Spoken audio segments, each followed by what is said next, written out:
Welcome everyone to Daf Yomi 1 week at a time, Masechet Menachot, and today we are going to be reviewing Daf. This is our 14th class, and we are going to be reviewing Daf 94 through 101. We have a lot to do, but first of all, Yom Ha'atzmaut Sameach to everyone who is celebrating. If it is still Yom Ha'atzmaut, it's already not Yom Ha'atzmaut here in Israel, but I hope everyone had a meaningful week. Okay, we're going to begin at the Mishnah at the bottom of Daf 93, where we're going to be discussing smicha. Again, we mentioned it last time. Smicha here is the leaning on the animal. And tnufa, the raising up of different sacrifices. And the Mishnah says that there's a stringency with smicha and there's a stringency with tnufa. If people chipped in to buy one sacrifice, everyone needs to do smicha on the animal, right, to lean on the animal, but only one person has to do tnufa, has to raise it up. And the stringency with tnufa is that it's done with all sacrifices, meaning communal and private sacrifices, whether the animal is alive or dead, and with a mincha. But that's not the case with smicha, and we'll explain what that means. So on Daf 94, we begin the Gemara that only one person, we said, needs to do tnufa, because the verse says that it just needs to be raised up. And for smicha, the verse says that korbano, whoever owns or has a portion in the sacrifice, they need to do smicha. They need to lean on the animal. Okay. Hold on a minute. Okay, the same thing. Smicha is only done on a live animal, meaning before shchita, before the animal is slaughtered. But with the Kohen Gadol, the Gemara says, but wait a minute, with the daily korban, the tamid that's brought every morning and every afternoon, it says that the Kohen Gadol goes to the top of the mizbeach, of the altar, and he does smicha on the parts of the sacrifice. Now, if it's already in parts, it is obviously not alive. So here we see that smicha is done on an animal that is not alive. So the Gemara says, no, this is only for the honor of the high priest, and it's not regular smicha, and therefore we cannot make a distinction based on that. Okay, and with that, we end the 10th chapter, and now we're going to begin the 11th chapter, which I think we actually learn in its entirety, if I'm not mistaken. We have a lot of things to do today. Okay, so or not, we'll see.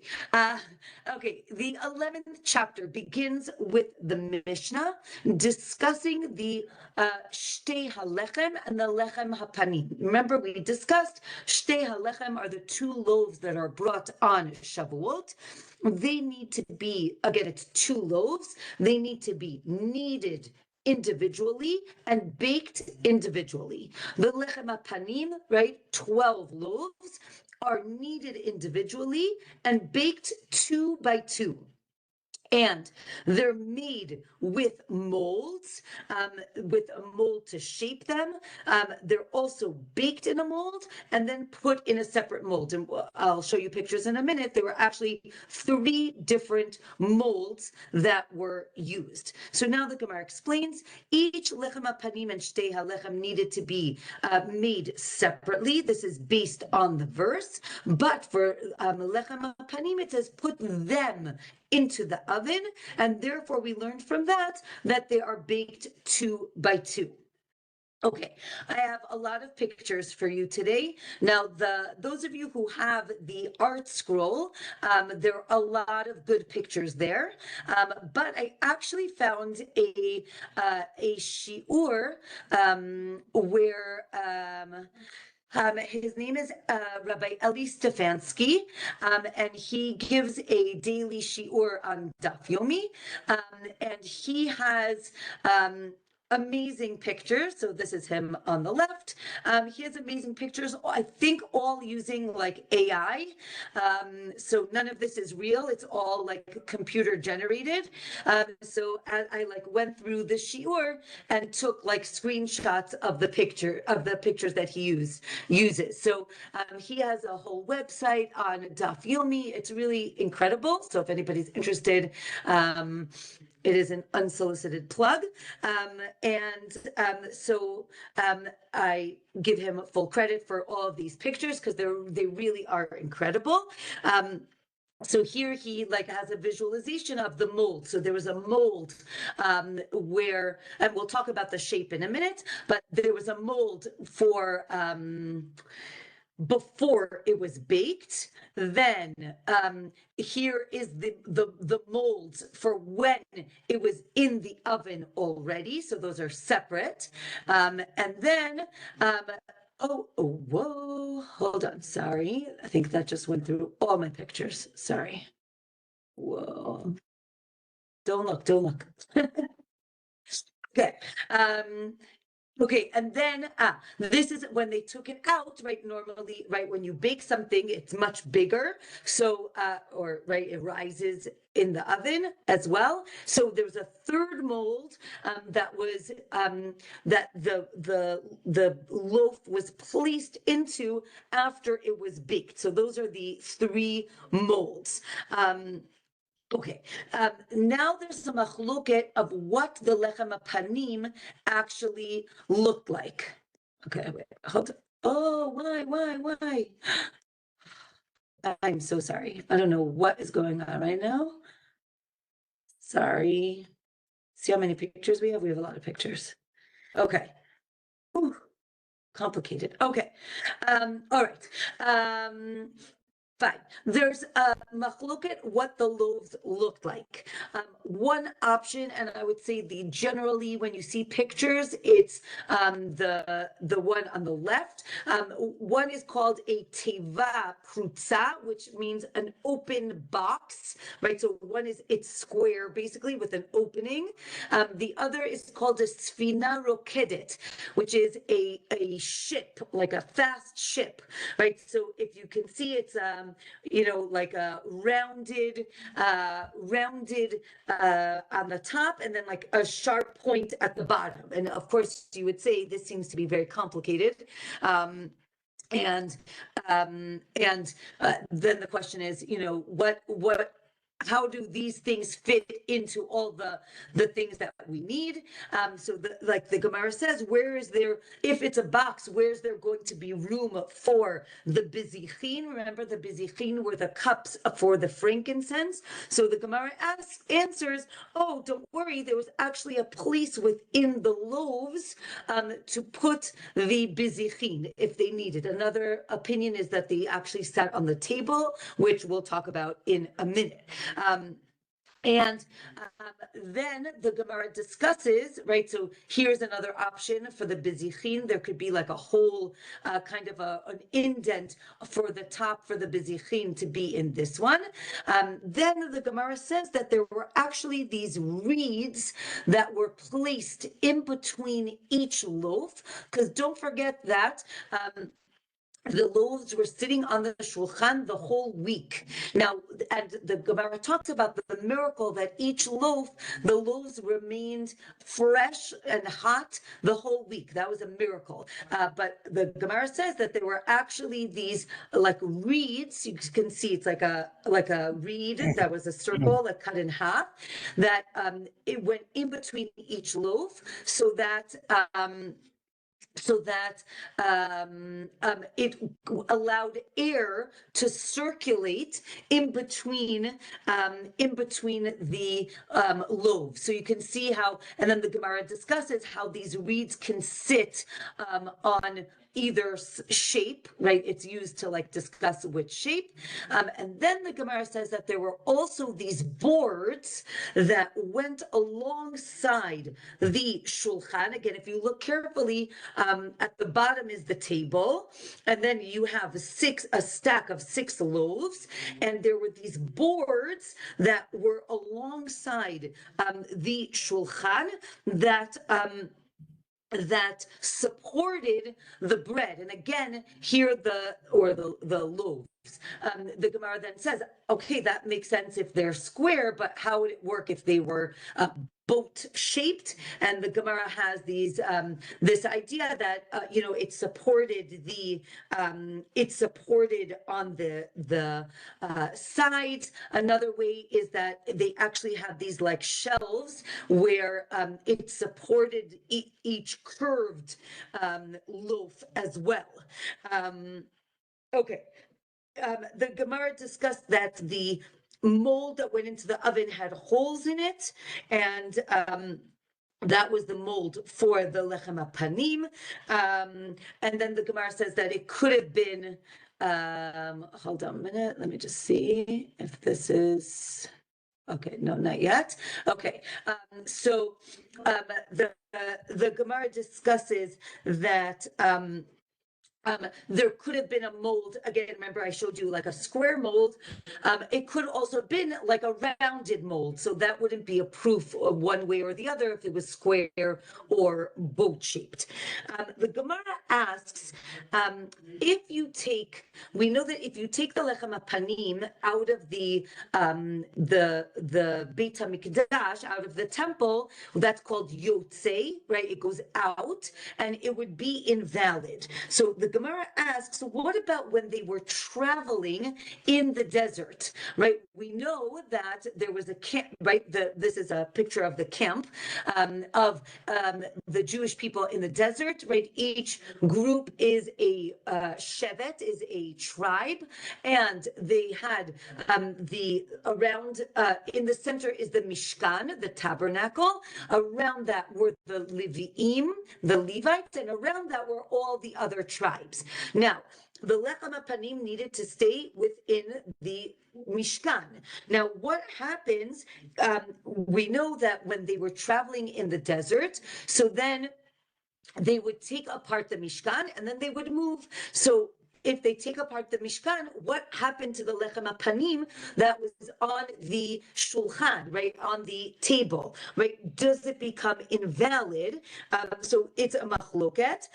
Again, it says that the Lechem Hapannim has to be tamid, right, all the time within the Mishkan. Maybe that means that's only for when the Mishkan is in one piece, but if they take it apart, so maybe it is okay. The Gemara says, well, maybe it depends if it was already on the Shulchan and then it was taken off, as long as it stays within the camp of the Leviim of that. I think these are all AI. It's like amazing. But here you have a picture of them taking apart the Mishkan. Everything was wrapped up and put either on wagons or carried. And then, so now there is no Levite camp because there are no camps, right? Everything is packed up. And here's another, like, I thought it was just amazing picture. Again, in the middle, it says Machaneh Shechina, like God's camp. That's the Mishkan. The blue is what we said is Machaneh Livia, meaning the Levites' camp, and the green are the other tribes. And here it has all the names of the different tribes. And it says, again, right, if they're taking apart the camp, so maybe there is no Levites camp because there was no camp where they were moving in the desert. So the Gemara says that when they took the camp apart, all the all the kadosh, everything that was sanctified became invalid. But people, meaning on one hand, it was seen as still a machaneh, a camp, but on the other hand, the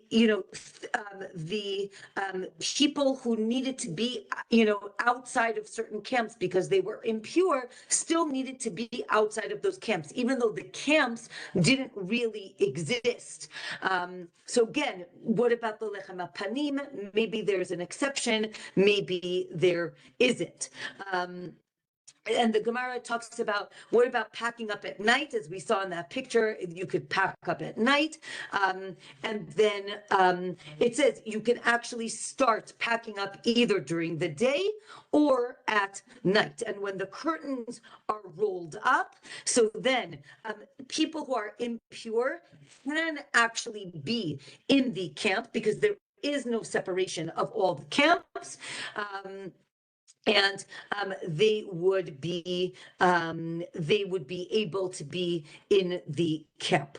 Okay, the next Mishnah says, okay,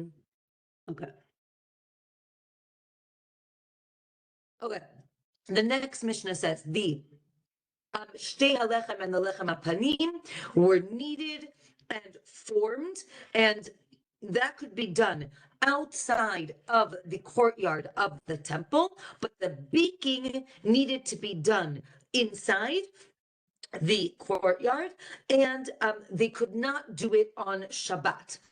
Or another opinion is everything needs to be done inside, even the kneading and the forming. Or everything can be done anywhere in Jerusalem. So there are like three different opinions on how these things were done. So now the Gemara explains that this discussion in the Mishnah proves that the dry measuring cups weren't sanctified, because if you can mix it outside of the temple, that means that, again, you use the dry measuring cups to mix it, so then it wouldn't be sanctified. If it would have been sanctified, you would have had to have been in the temple area the entire time. But if it needs to be baked inside, then maybe it is sanctified. So is it or isn't it? So maybe it's the oven that sanctifies the loaf and not the mixing bowl, the kli, the vessel that it was mixed in. So again, why does it not override Shabbat? Maybe again, maybe it means that so the Gemara says we'll get to Shabbat in a second, but maybe it means that when it says that it needs to be baked by the Kohanim, but maybe it means it needs to be baked by Kohanim, but not necessarily in the temple. The Gemara rejects that. The Gemara says no. And we learn this actually from David. There's a verse that says that when the Navi is talking about David running away from Shaul, right? Shaul wants to kill him. Shaul is the king. David runs away and he goes to the city of Nov. The city of Nov is a city of Kohanim, and he asks for food. And David found that they were baking loaves on Friday. So it said, the Gemara says that it's Friday, and he says, why are you baking it now? It's going to be invalid because it's going to be left overnight because it's only put in the temple on Shabbat. So that's a proof that maybe it should be done on Shabbat. Or another way to understand the verse is David came on Shabbat and he saw them baking the loaves, and he said, why aren't you baking it? Why didn't you bake it on Friday? And then the table will sanctify it. So there's two ways to understand the story. Another opinion is he came after they baked it and they gave him the old Lechem Hapannim, and they did it because they didn't have anything else.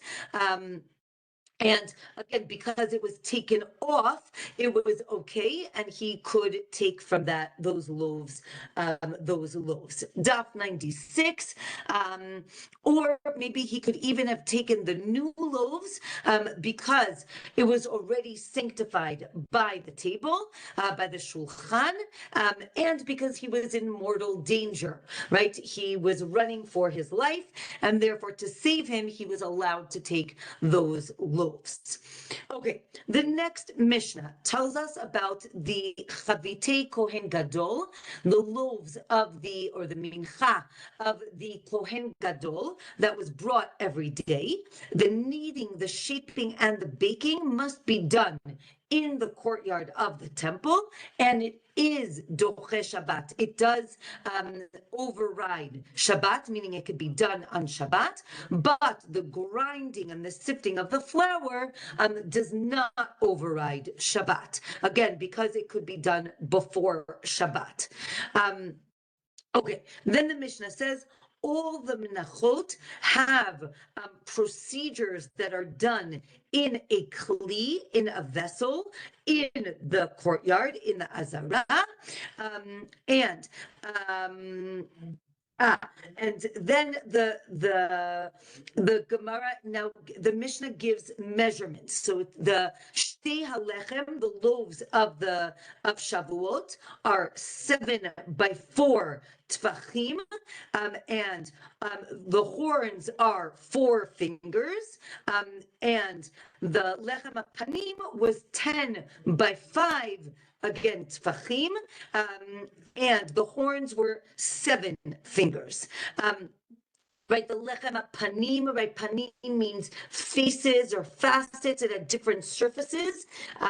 Right, and you saw those horns, they're called, those like pointy, sharp parts that stick, kind of inside. The Shulchan is 10 by 5 tfachim, and the length of the lechem, right, the length of the bread of the loaf was placed on the width of the table. Hold on, let me see. Okay, so this is not the best picture, but basically it's longer. I don't know if you can see it, but here it looks like it's a square, but it's not a square, it's a rectangle. The top of the picture is the short side, and then the sides are long. So basically, right, again, if it's a rectangle, so it's placed on the opposite, right? The length is placed on the width of the table, basically. You can see here the picture. Okay. Okay, now we have a lot of calculations because we want to understand how the loaves fit on the table and what the measurement was of the loaves and of the Shulchan. So one option is that the Shulchan is 10 by 5 tfachim, and therefore the loaves are placed this way. Another option is that the Shulchan is 12 by 6, and then you have to fold up, if you remember, right, the loaves are folded up, you see here, right, they're folded up, and then the question is, how much is folded up so that the loaves stack well on the Shulchan? Now, you might ask, why is there this machloket? We're going to see in the Gemara, there's a machloket. How many tfachim are in an amah? Right, amah is a arms. I forgot what it's called. But from the tip of your finger till your elbow is an amah.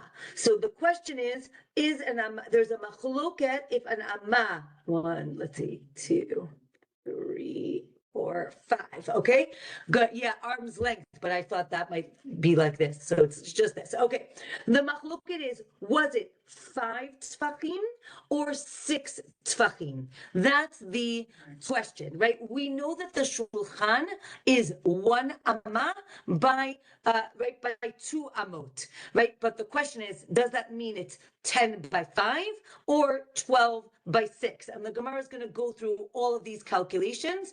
I think I took another, hold on, here. You see, 12 by 6, and then the height is 2 tfachim, or is it, you see here, 10 by 5, and then it's 2.5 tfachim height, right? Because you would have to fold up the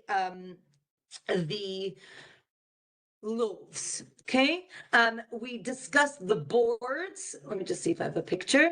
Okay, so we have the boards that were on the sides, right? There are 4 support boards with pegs coming out of them to support each loaf. There are 26 reeds or rods, and again, remember we said that those rods were like semicircle, because right again to hold the loaves. There are 14 for each stack, and it makes a it elevates each loaf. Then the Mishnah says all the vessels in the Beit HaMikdash were placed.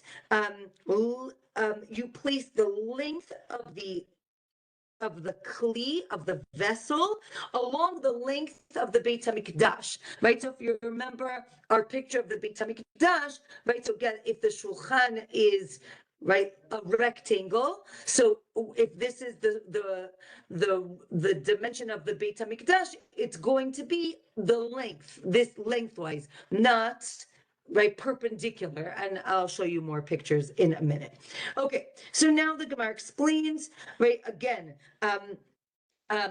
let's go back to the beginning. So the Shulchan of the Mikdash is so it says here that it was 15 tfachim into the air, right, into the airspace, or 12 tfachim. Again, the question is with the rods, if the rods took up space. Here, if you look here, it looks like the lechem is one on top. I keep calling it lechem, even though it's not chametz. So it's like, but the lechem hapannim, each loaf, it looks like here there's no space in between. And then the question is, right, again, maybe there's like a small space in between, not enough really to count. So therefore it doesn't really count. Remember, we said again that the bezichim sat on the top or in the middle. It didn't take any height.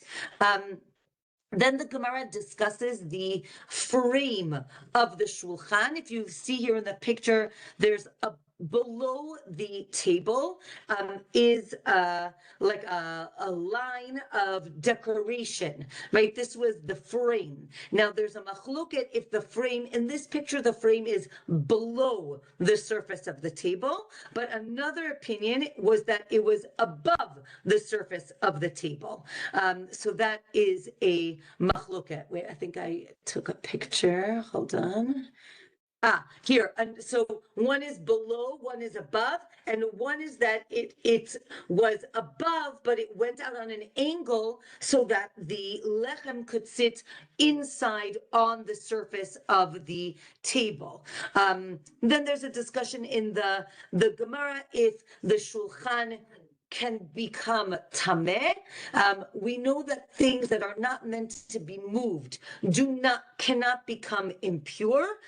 But then the Gemara discusses how actually the Shulchan was moved. It was moved on the Shalosh Regalim to show all the Jews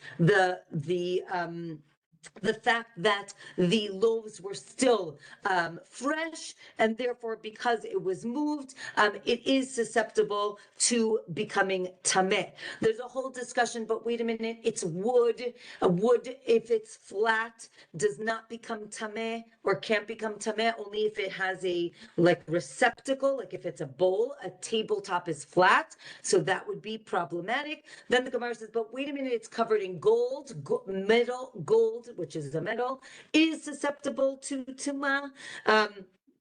but then again, we say that the Shulchan is susceptible to tum'ah. Okay, next, 1 second.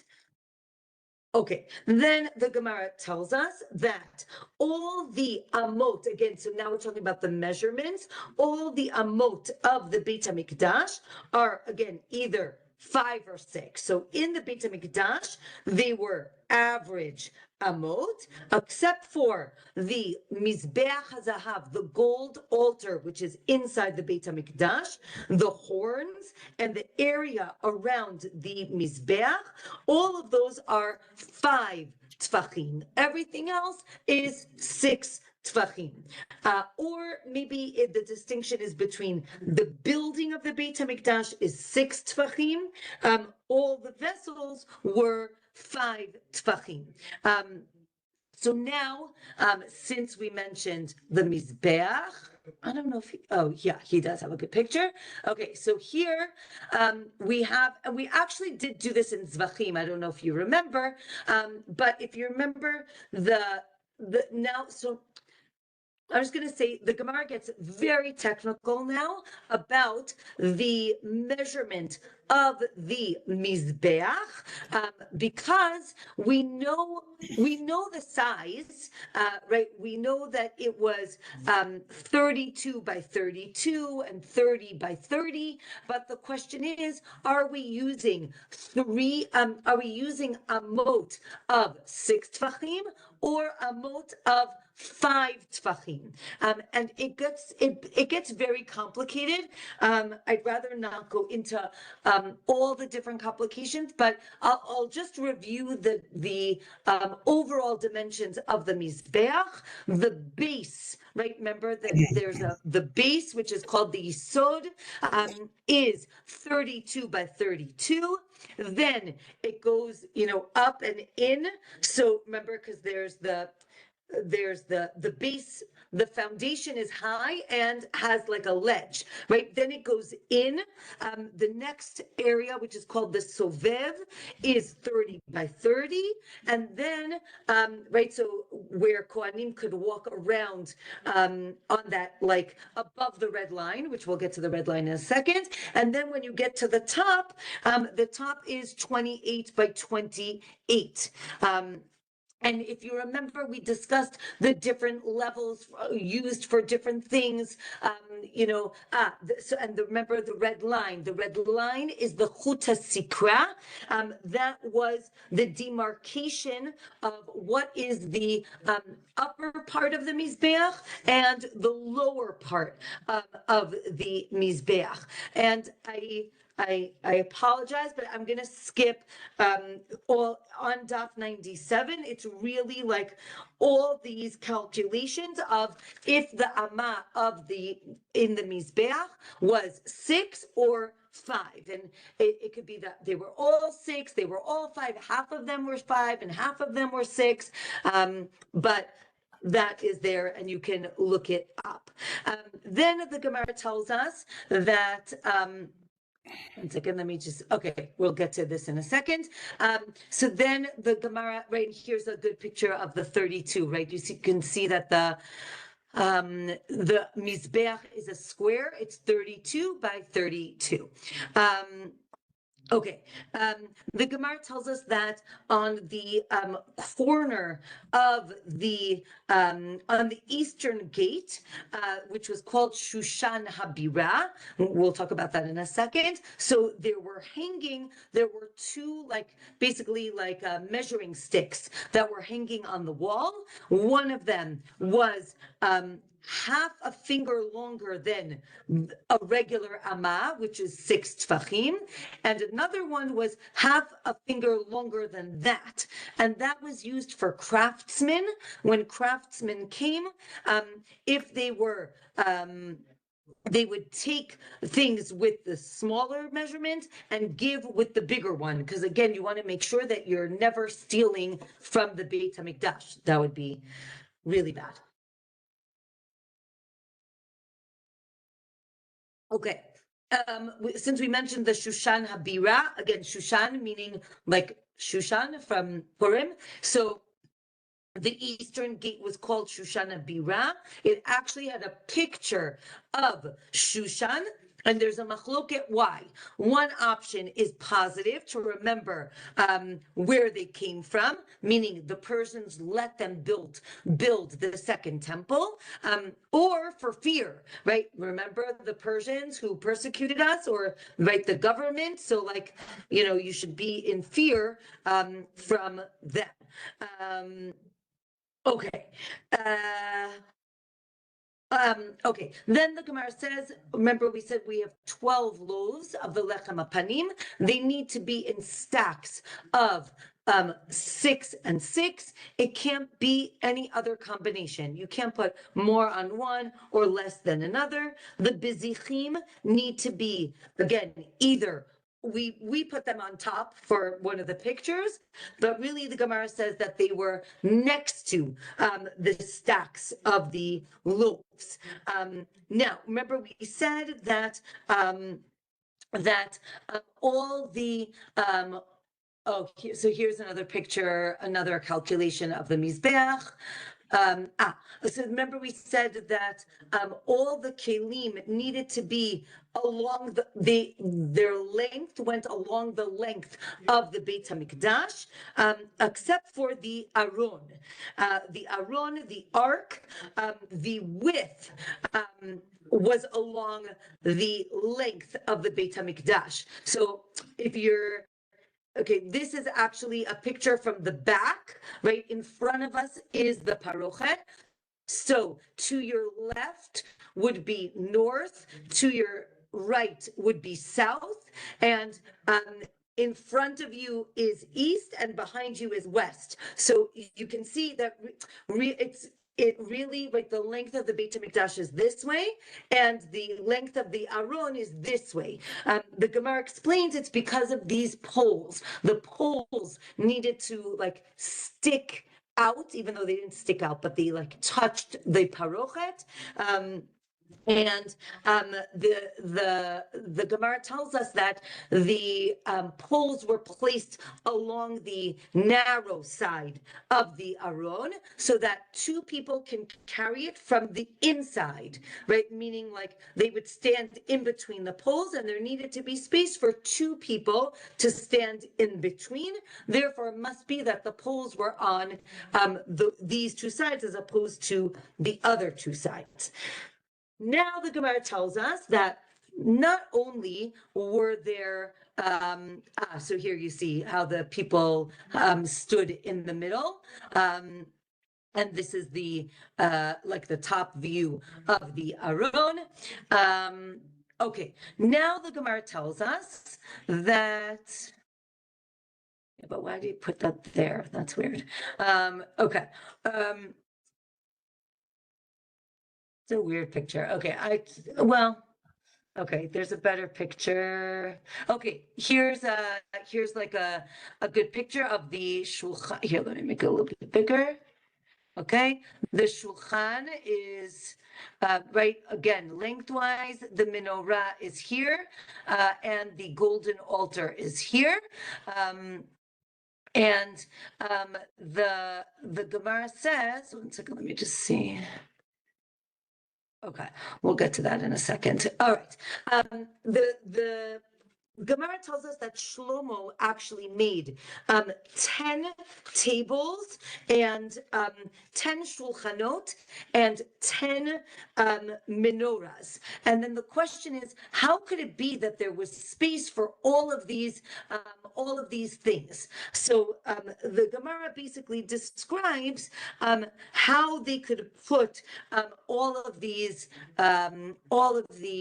things here.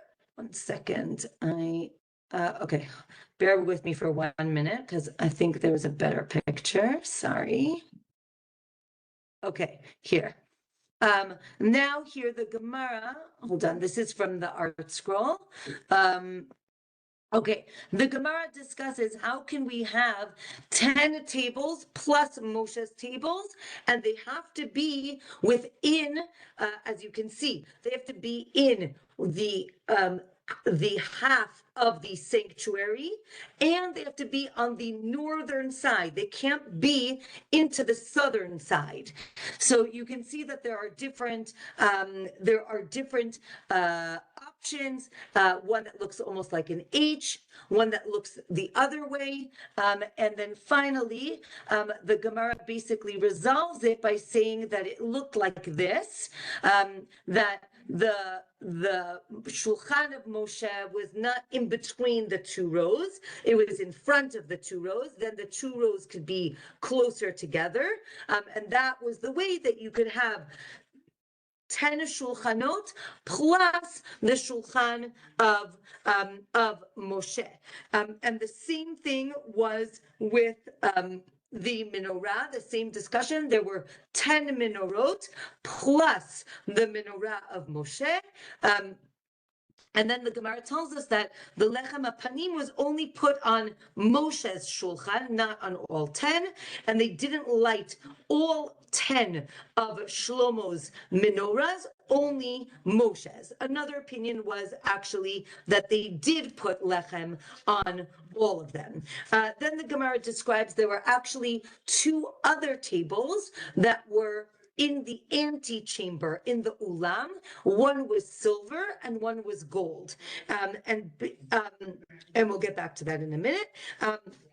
And since we were talking about the Aron, the ark, the Gemara tells us that not only were the whole tablets placed in the ark, in the Aron, but also the broken tablets. And because of that, the Gemara discusses the importance of giving honor to people who have Torah, but if they lost their Torah, if they forgot their Torah, right, they're seen as the broken tablets, and we still have to give them kavod. We still have to give them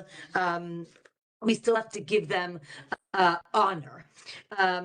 Okay. Next Mishnah tells us that there were two tablets. Oh, I think I missed.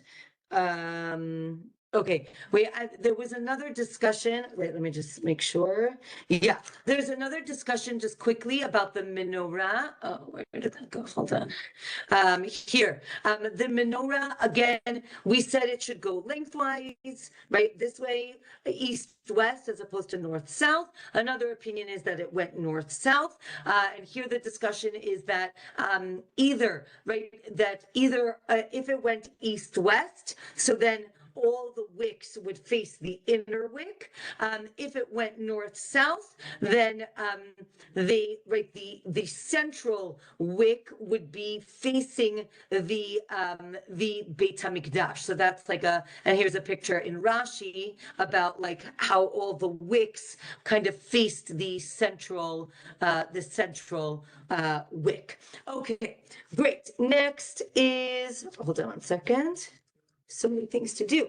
Next Mishnah, it tells us that there were two tables, again, as I mentioned, in the antechamber. One was gold and one was silver. Basically, now the Gemara describes how they put the lechem on the shulchan. So that was it for the pictures for today. So the Gemara tells us that 4 Kohanim would bring the new lechem in. 2 would hold 6, a pile of 6, right? Meaning one Kohen would hold a pile of 6, another Kohen would hold another pile of 6, and then one Kohen would hold the cup with the livona and the other with the livona. 4 Kohanim walk in front of them. 2 of them are going to take off the lechem, and 2 are going to take off the bizichim. And when they walked in, they would place the lechem on the silver table. When they would take it off, they would place it on the gold table in the antechamber. Then the people, the Kohanim who had the new lechem, would stand to the north of the Shulchan and the others to the south. And basically, as they put on the new lechem, the Kohanim would be taking off the old lechem. The idea is there shouldn't be a moment where there's no lechem on the Shulchan. Another opinion is it's okay. You can take it off. You can put it on within a minute or two. That's okay. Another opinion is you could even take it off in the morning and put the new one on at night, in the afternoon, meaning tamid. It says that there should be lechem tamid. You can either explain it as always, like literally every second, or there shouldn't be a day shouldn't go by where there was no lechem hapanim. Then they would burn the livona, the frankincense, and then they would distribute the loaves to the Kohanim, right, the ones that they took off. If Yom Kippur fell out on Shabbat, the Kohanim would get their bread that night, and if Yom Kippur fell on Friday, then the goat of the Yom Kippur was eaten on Friday night, but eaten raw because they couldn't cook it in between Yom Kippur and Shabbat, and they said the Babylonians would eat it as almost like a little bit of an insult. So now the Gemara explains that again. When something is tamid, does it mean all the time or not? So again, we saw that machluke with the Lechem Hapannim, and therefore we have a famous discussion with Ben Dama, who says, I know that you're supposed to learn, right? It says you have to learn Torah tamid. You always have to be learning Torah. So the question is, maybe I can learn other things also, right? So Ben Dama asks if he says, I know all the Torah. Can I learn Chochma Yivanit, which is Greek wisdom? And they say, sure, you can learn Greek wisdom when it's not day and not night, right? Because it says Vigaritabo Yomam Valayla, right? You have to learn Torah day and night. So they're like, sure, when it's not day and not night, that's when you can learn it, which seems to be saying you should not learn it. Okay. Okay, Daf 100 talks about hold on a second. Now okay, the next Mishnah talks about what happens if we made a mistake. So let's say the Lechem Hapannim was put on Shabbat, but the bizichim were only put on Sunday. They ran out of livona. For some reason, they couldn't put the bizichim on Shabbat. They put it on Sunday. And then they burnt the livona the next Shabbat. The bread is invalid because the whole process wasn't done properly. If if everything was put on Shabbat, but they burnt the livona the next day instead of waiting till the next Shabbat, again, invalid. And if it was all put on Sunday and it was burnt the next Shabbat, it's invalid. They should have left it for another week. And if they leave it for another week, then it would be okay. Okay, then the Gemara discusses the fact that all korbanot need to be done during the day, in the morning. They would check to make sure that the sun came up, and they would make sure that they did all the avodot, all of the temple service during the day, and making sure that it wasn't done at night. So the Gemara says that Lechem Hapannim actually can be left on the Shulchan, not only for the week it's supposed to be, but if there was some complication, it could be left even more than that week. There's a machloket if it needs to be taken off on Friday and then placed back on Shabbat. Okay, the next Mishnah, I knew we were going to finish the parak. The next Mishnah says that the shtei halechem is eaten within 2 to 3 days from baking. Again, it's not baked on Shabbat, so it's either baked on Friday, but if there's a chag, a holiday, on Friday, it could be baked on Thursday. That's the shtei halechem. That's for Shavuot. Lechem Hapannim is eaten between 9 and 11 days from baking, right? Because again, there's a holiday, and again, it's baked before Shabbat, and it's there for over a week. Okay, with that, we finished the 11th chapter, so we just learned a whole chapter, and we'll begin the 12th chapter. The Mishnah tells us, okay, it gets a little complicated, not in terms of numbers, but in terms of purity and impurity, tum'ah and tahara. The Mishnah says that if menachot and nesachim, if they become impure, right, tameh, they touch something tameh. So if it was before they were placed in the kli, in the vessel, so then they could be redeemed, right? If something becomes impure, you can take the item and redeem it for something else, right? Transfer the sanctity to something else, let's say money, and then with that money, you buy a new sacrifice, and this thing becomes mundane, becomes chulin. That's called pidyon, right? It's to redeem it. But if the mincha or the nesachim were already in the kli, so now they're on a higher level of sanctity, they cannot be redeemed. Right? Redeeming is only for animals and not for birds or wood or livona. So now the Gemara explains that basically there's 2 types of sanctity.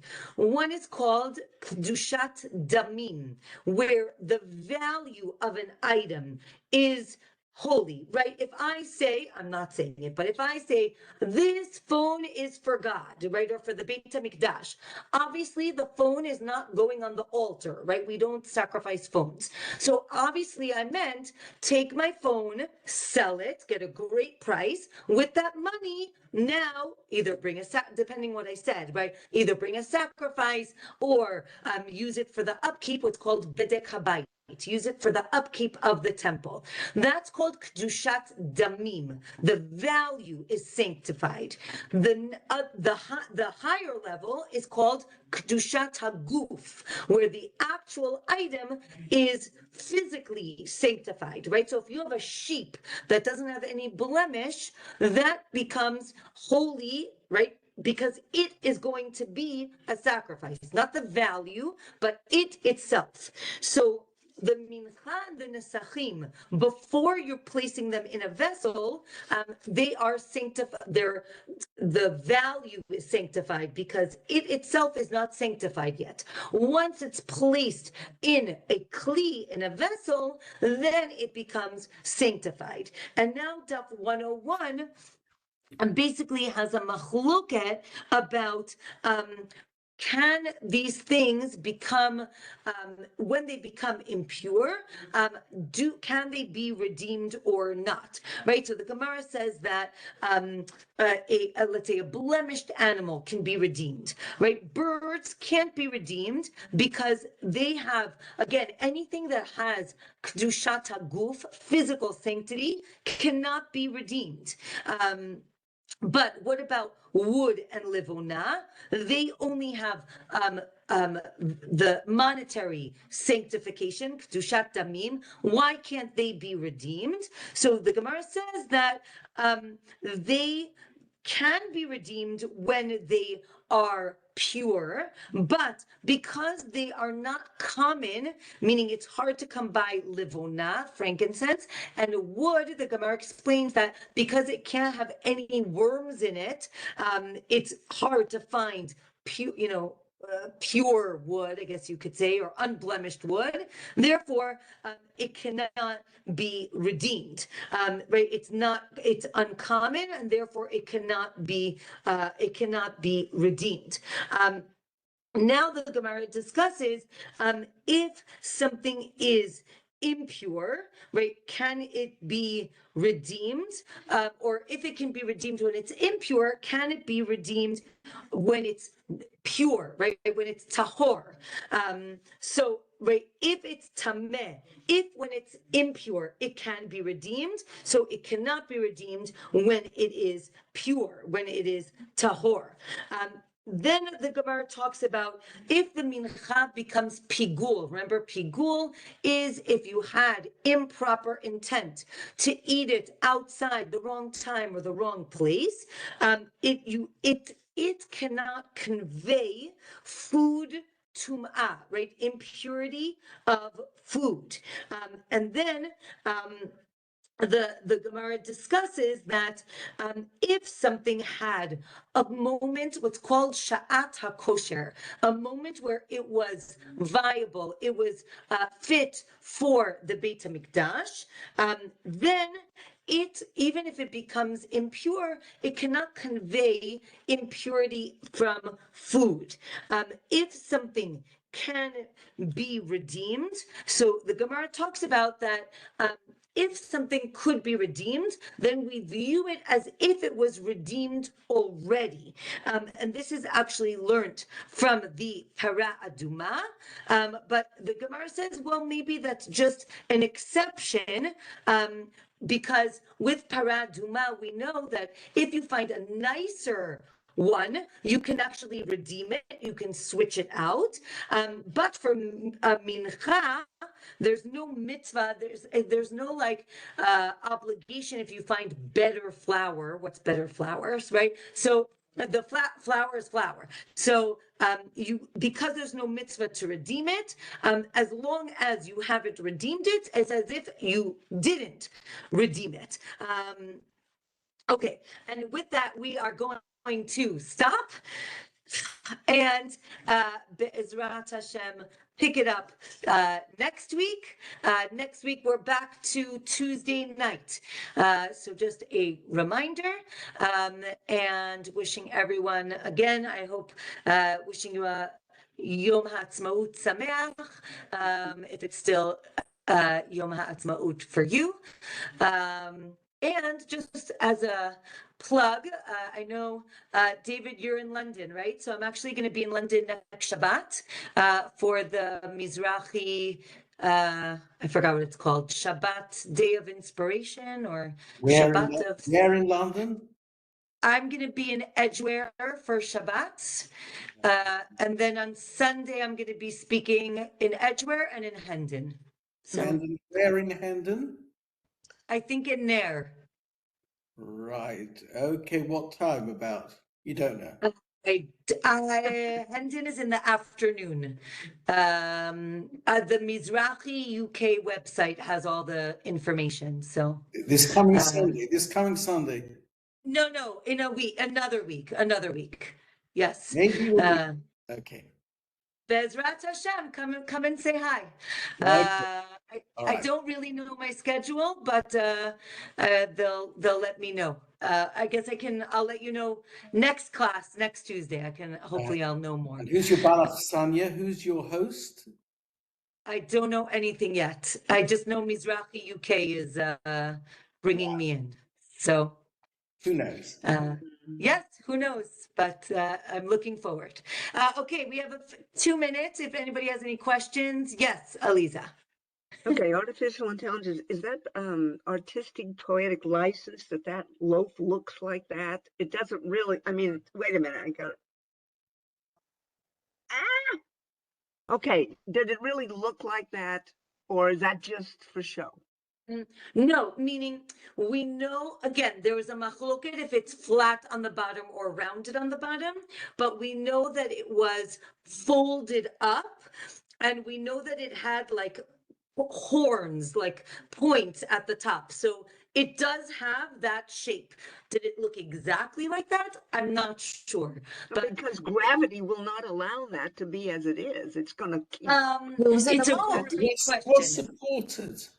It was It supported. was supported, but I understand what you're saying, because how was it baked in that type of, I think the mold would probably have to be more 3D, where almost like I don't want to say like a muffin pan, something that would create that shape. Another option is that it's baked like this and then it's folded It after. wouldn't move without cracking. I mean, there's some Yeah. problems. I'm just saying. I No, can't but it's Yeah. probably like when you have a rolada, when you take it Yeah, out of but the oven and it's still warm, and you Yes, take then you can move it. you take Yeah. a wet towel and then you roll it up, it'll Yeah. get Right. that shape. Yeah. So same thing. Yes, Yeah. Interesting. this shape has been brought down. Just you can't find anybody who doesn't say it was in that shape. So we don't know how it got into that shape, but that seems to be Yeah. quite true. And I was also, I think long time ago we discussed about the breads, mentioning that really opened me up, because they said, you know, these weird shapes. Every single type of bread offering had a unique shape. And then I don't remember who the hero to me was, who just said why that would be. It was so logical, so that these do not get mixed up when they are being prepared and brought out to the tables, and it's very busy and all kinds of offerings are being created. They know what is the minka offering, what is going with a sota. I mean, you know, everything has its own shape. It's quite ingenious. It's like Hashem knew exactly what we would need to keep all this stuff straight. I see that design that we're talking about for the showbreads. There is no way you're going to ever be confused that that particular bread should now be brought out to go with a ram or something like that, right? For Yeah. sure. For sure. So that I love actually that. helps. Thank you. That I does. do Yeah, I have love one. that explanation. Oh, go ahead. Go ahead. I have a question after Zohar. Okay, I just wanted to ask, okay, now I forgot what I was going to ask. Yes, so if Shlomo made 10 tables and 10 minutes, why, if they only used Moshe, so why did he make more? It's meant to be right. I don't want to use the Grandeur? word over the top, but I think the Grandeur. idea. Yes, I think the idea was, first of all, Shlomo had a lot of wealth. And I think the idea was, you know, why do we hang up 20 pictures in our house when we could just hang up one picture? Meaning, I think the idea was to fill the house with, you know, kadosh things. Again, another opinion is they lit all of the menorot and they put bread on all of the shulchanot. Again, you know, I think that first of all, I don't know, but I think the idea was to show the grandness of the Beit HaMikdash. And then the machloket is, was it just ornamental or was it practical, right? Meaning, like, is it mifoar and therefore we're going to light all of them and we're going to put bread on all of them? Or was it to show, you know, the beauty of the Beit HaMikdash, but you only, right, the avodah was only for one of them. So I think that's the machloket, in my opinion. It's like what's by Kabbalah, what's written down. The revealed menorah was that was the one that they use, but the other ones were like Kabbalah, sort of.